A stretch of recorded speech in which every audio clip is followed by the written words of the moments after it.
लोगों में ये तवक्को और ये उम्मीद भी थी, और ये उम्मीद और तवक्को दुरुस्त भी थी कि पाकिस्तान पीपल्स पार्टी के अलावा कोई पार्टी तो वहाँ पे हुकूमत नहीं बना सकती।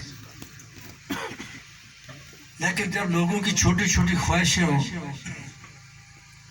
जब लोग इलाकों और बरादरियों और पैसों की बुनियाद पर बिकना शुरू हो जाए, जब लोग छोटे छोटे ओहदों के लिए बिक जाएं, तो फिर इंसान वो मकासद हासिल नहीं कर सकता जिसके लिए वो जद्दोजहद कोशिश करता है। लेकिन अपनी जद्दोजहद और कोशिश को इसके बावजूद में सब तो जारी रखना चाहिए।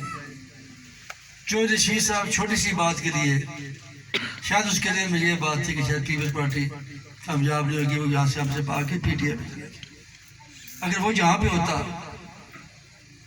अगर आप 2-3 सीटें और ले जाते, जो किसी वजह से यहाँ पे लोगों ने पैसों की वजह से पाकिस्तान में आवाज़ चल जाती है, पता नहीं क्या चल जाती है, इस वजह से लोगों ने, तो आज शायद यहाँ पे पाकिस्तान पीपल्स पार्टी गवर्नमेंट होती।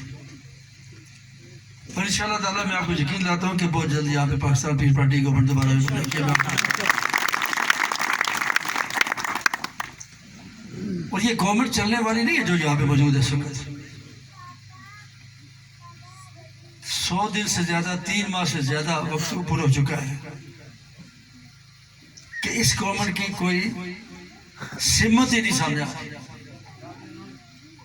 ये चाहते क्या है ना, इस इलाके के लोगों की तमीर तरक्की के लिए, कश्मीर की आज़ादी के लिए, मासा इस बात के कि इन्होंने आते ही इंतकामी तबादले शुरू कर दिए,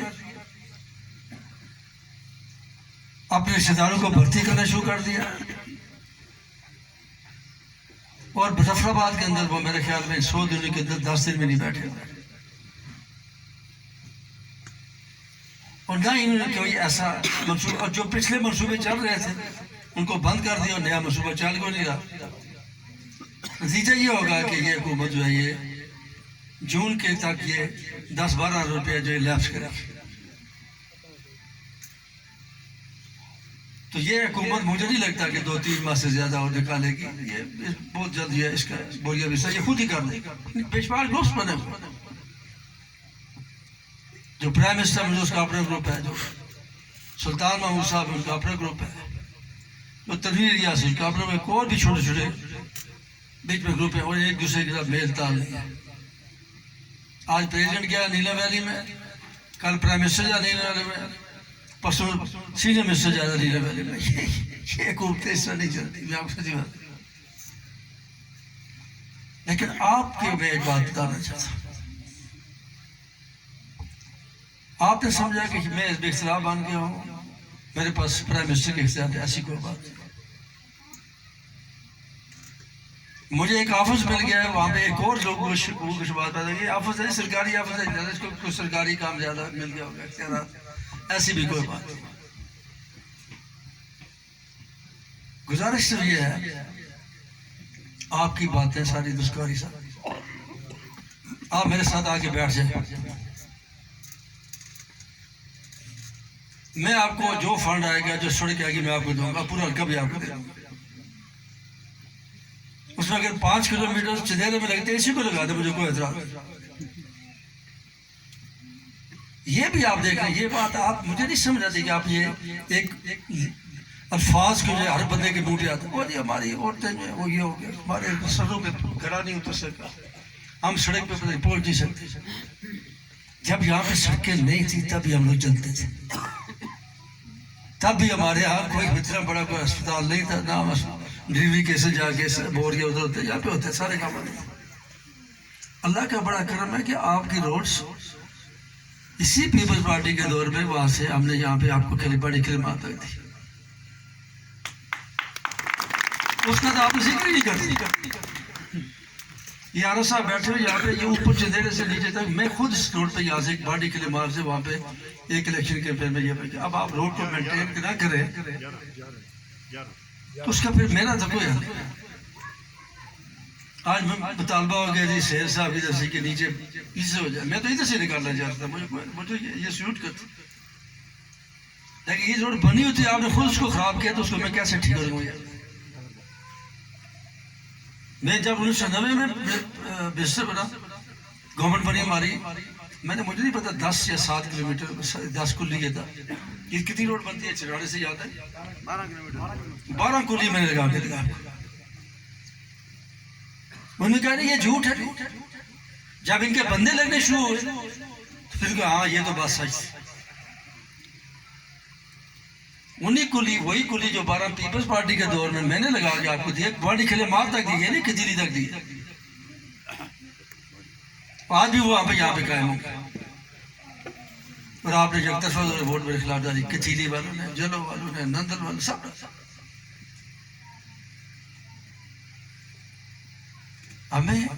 मैं आपको आपकी कितनी गाड़ी समझता है?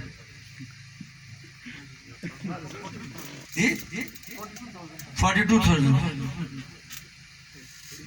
उस 42,000 में मैं आपको ये बात दूं कि आपके कितने बच्चे हैं और मैं तकसीम करे उसको किसी को क्या देना, किसी को नहीं दे सके, पूरे कर सकते। आपका घर का खर्चा भी नहीं चला सकते उससे। आप क्यों जाके मुजफ्फराबाद में जाते हैं? आप स्कूल आपसे डिमांड करते हैं कि मैं चंदेरे में हाई स्कूल दिया जाए, साफ्तान में कॉलेज दिया जाए। आप अपने बच्चों को जाके मुजफ्फराबाद में पढ़ाते हैं। हमें इसकी किस लिए कॉलेज मांगते हैं? आप सर इसलिए मांगते हैं कि यहाँ पे जो बंदा भर्ती होगा, क्लर्क भर्ती होगा, जो टीचर भर्ती होगा, जो चपरासी भर्ती होगा, उसके लिए बच्चों की पढ़ाई के लिए आप ये नहीं बात करते। और ना जो टीचर यहाँ पे रखते हैं वो यहाँ बच्चों को पढ़ाते हैं, उन्होंने किराए पे बंदे रखे होते हैं। इस तरह को माशरा तरक्की नहीं कर सकता कि हुकूमत आपको हर चीज देती रहे लेकिन आप जो है उसको याशी बनाते हैं। ये पॉसिबल नहीं होता किसी माशरे के लिए। जो ये 1.25 किलोमीटर रोड आपके टोटल यहाँ से जहाँ जब मैं आया 1.25 से भी कम। इसको मेंटेन करना यार हमने जब 83 से सामा तक उन्होंने कहा ये सही बैठे अपने हाथों से निकाली। उसको ये भी नहीं सीखा। अली बहादुर साहब जो थे यहाँ के, ये इन्होंने इनको हमने कहा दिया आप मायरे तो आपने कहा निकाले। और फिर हर जुम्मे को छुट्टी, हर जुम्मे को हमारे गांव के लोग आके इसको मेंटेन करते थे। आपने अभी सड़क निकाली और मुतालबा हो गया जिसको फटाफट पक्की कर दी। इस तरह पक्की नहीं होती रोडें। सच्ची सच्ची बात आप ये रोडें भी पक्की होंगी इंशाल्लाह ताला। सब कुछ होगा लेकिन आप में भी हौसला होना चाहिए। अभी तो हमें भी 3 माह नहीं होते, हमारे बजट भी नहीं आए। हमारे 50 लाख रुपए ऐसी किसी ने बात की यहाँ पे 50 लाख में क्या क्या दूंगा किसी को। अगर आप मेरे हल्के में जाएं और देखें यहाँ पे बाद लोग तक तो आधा सड़क कच्ची भी नहीं पहुंची, आप सब पक्की का 1 मिनट में मुतालबा चला गया। होना चाहिए, मैं नहीं कहता नहीं होना चाहिए। मेरी तो दिली ख्वाहिश है कि इस कचीली वाली रोड को भी ऊपर मिला दें, इधर भी मिला दें। आगे जो रोडें मिलती हैं उनको सबको एक ही उसमें कर दें। जो चंदेरे से लो चंदेरे से पार्कियाटी की तरफ जाती है, फिर मेलम ज़ियारत की तरफ जाती है, अच्छी जो ज़ियारत है उस पर भी चाहता हूँ कि सारी रोडें मिले, क्यों ना मिले। उसके लिए अगर हम हुकूमत में आते हैं तो फिर मैं समझता हूँ कि ये कोई बड़ा मुश्किल बात नहीं थी, क्योंकि ये डिपेंड करता है कि कौन हुकूमत में आने के बाद जो पार्टी है, जो हुकूमत में आने वाले लोग हैं वो किस तरीके से इसकी मनसूबाबंदी करते हैं। अब इस हुकूमत में चार्ज नहीं है। पिछली हुकूमत में यही प्रॉब्लम रहा हमारे साथ। बाड़ी के लिए वालों को सब बात दिखाएंगे, हम आपको दूध शहर आपको कच्ची रोटी किसी ने दी। उस दौर में हमारे दौर में 9 रुपए का बजट था। इसके ढूंढली के दौर में 30 रुपए का बजट था। हमने कॉलेज भी बनाए, हमने यूनिवर्सिटी बनाई। आपके स्कूल अपग्रेड किए ना? किए नहीं किए? साफ्तान के किए नहीं किए? कचीली में किया नहीं किया? किधर क्या किया? डडा मोड़ा में नहीं किया? धनवाज शरीफ स्कूल नहीं हमने अपग्रेड किए।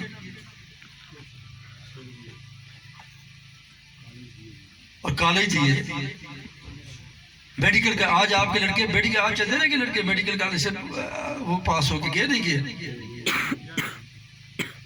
तो ये वैसे नहीं हो जाता। वरना शायद कॉलेज मेडिकल कॉलेज में तो आपके बच्चे 10वीं के बाद घर चले जाते हैं, FSC के बाद किसी और तरफ चले जाते हैं। तो इसलिए मेरी ये गुजारिश है कि आप हौसला रखा करें। आपके मुताबिक ठीक, अगर हम 5 साल में कोशिश करेंगे कि 3 नहीं बनती 1 बने, 1 नहीं बनती 1.5 बने, कुछ ना कुछ बनेगी। लेकिन ये बात हम पीपल्स पार्टी के साथ इसलिए बोलेंगे कि हमें सड़क मिलेगी, हम सारी मिलेगी, नहीं ये नहीं हो सकता। मैं जब इलेक्शन में आया तभी मैंने कहा जो रहता चाहता रहे ना रहे। पीपल्स पार्टी में मैं किसी ओहदे किसी लालच की बुनियाद पर नहीं हूं। मैं पीपल्स पार्टी में अपने नजरिए अपने कमिटमेंट की बुनियाद पर। वो कमिटमेंट क्या है? वो कमिटमेंट एक्सप्रेस इलाके के लोगों की खिदमत करें। अगर मैं पीपल्स पार्टी बना होता, अगर मैं आपका नुमाइंदा यहाँ बना होता तो आपको ये कच्ची या पक्की या स्कूल या कॉलेज या अपग्रेड को देता। अब जाके पूछे वो लोगों से।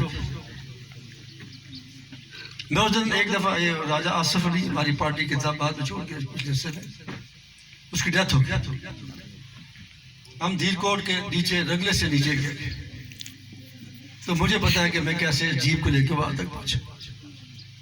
तो गैर से मेरे एक दोस्त है, उनका बेटा उस दिन मेरे साथ गैर में गया तो वो कतर में होता है। कहने लगे जी उसने वहां से शादी की। कहने लगे जी आप तो जन्नत में जाते हैं। क्या उसने कहा अच्छा कि जिस तरफ से वो आया वो रोड बेहतर थे, जिस तरह मैं गया मैं तुम उस तरफ से जाए तुम्हें पता चलता कि जन्नत और जन्नत में फर्क क्या है। कहता कि हम लोग जन्नत में जाते हैं, हमारी सड़कें तो बेहतर है, वहां पर तो हमारी गाड़ी नहीं चल सकती। मैंने कहा कार लेके उसका जीप लेके आया कि वापसी पे हम चाला वाली तरफ से आया कि वो रोड बहुत बेहतर। जितनी अच्छी रोड है, जितना अच्छा एक्सेस इस खावड़ा के अंदर किसी हल्के में नजीर ने कहा रोज तीसरे दिन बंदा मरा होता है जीप रोड के। कम से कम हमारे हल्के में कोई जीप कुदरत के अलावा वो अलग बात है, इस तरह मरते नहीं जितना इस इलाके में आम लोग मौत आते भी मौत कम मरते हैं, सड़कों में एक्सीडेंट की वजह से ज्यादा मरते हैं। सो ये 5 साल का अर्सा आप कोशिश करेंगे कि आपके मसाइल हल करें, लेकिन आपने हर एक बात को अपनी तरजीह को पहले मुकर्रर रखना है। वसाइल को मद्देनजर रखते हुए पानी आपका पहला मसला है, सड़क आपका पहला मसला है, कोई और चीज आपका पहला मसला है, तो आप उसको तरजीह के बिना मिलेंगे, वक्त साथ साथ हल होते मिलेंगे। ऐसी बात ही नहीं होती। लेकिन ये कमिटमेंट कभी ना करें। मैं पीपल्स पार्टी की मैं सड़क बनी पीपल्स पार्टी के साथ मेरी नस्लें भी जाए तो मैं क्या पता कि तुम्हारा बेटा कल बड़ा होकर पता नहीं और तरीके लब्बैक के साथ चला जाए किसी और पार्टी के साथ। सच्ची बात है। आज बाप एक पार्टी में जाए, बेटा दूसरी पार्टी में जाए, इसलिए कोई कमिटमेंट करने की जरूरत नहीं। अगर आप ये समझते हैं इस मुल्क के आम आदमी की को इज्जत वकार और एहतराम से रहना है, बावकार रहना है, तो पाकिस्तान भी मैं हूं या कोई और। कि पीपल्स पार्टी वो वह जमात है जो मुल्क के गरीब लोगों की को बात करती है, बात सुनती है। किसी और जमात के लोगों ने कभी ये बात मुझे ये बताया, मुझे मेरी क्या मजबूरी है, मैं आपसे वोट रोज आके मांगता हूँ और आप नखरे करते जाता हूँ बैठ के। मेरी कौन सी ऐसी प्रॉब्लम फंसी हुई है कि जो इसके बगैर हल नहीं होती। मैं आप लोगों के लिए इस मुल्क के आपकी तरह बेशुमार और लोग यहाँ पे बैठे आजाद फिर जिनके लिए आप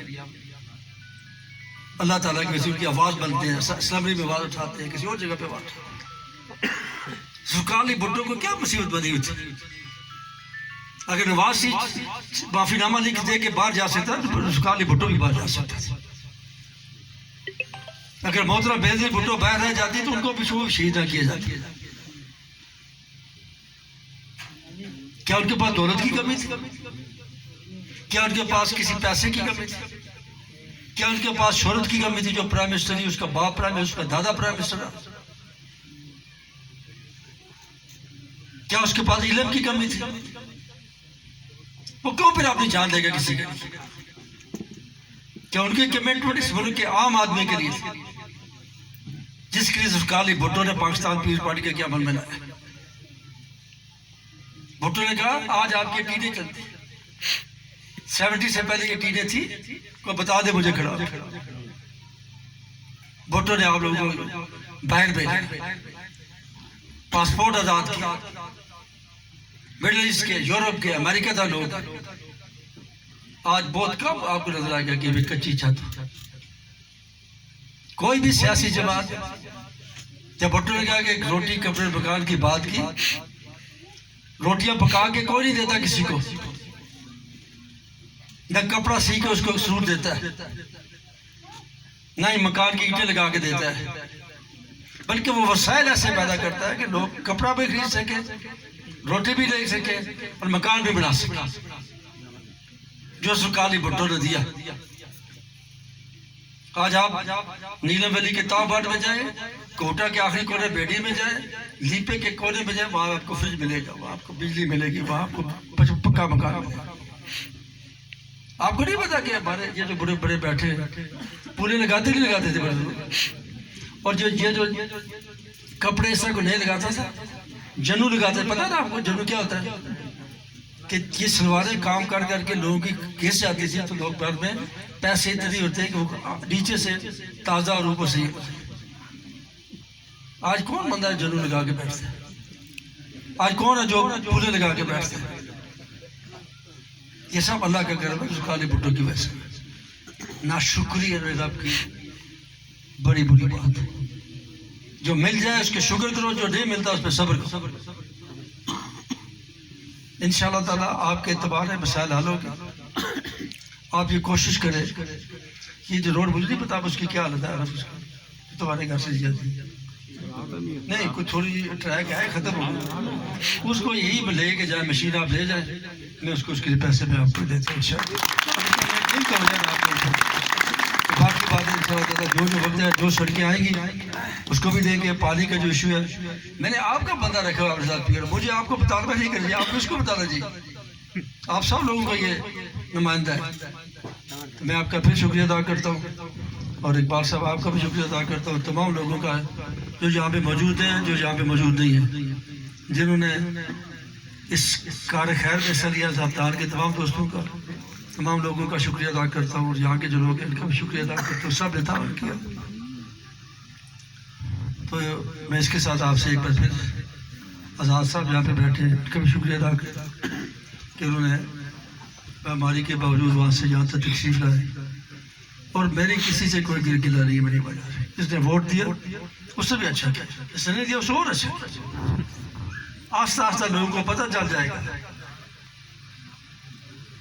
कि वोट सही बंदे को देने से क्या फायदा मिलता है और गलत बंदे को देने से क्या फायदा नुकसान होता है।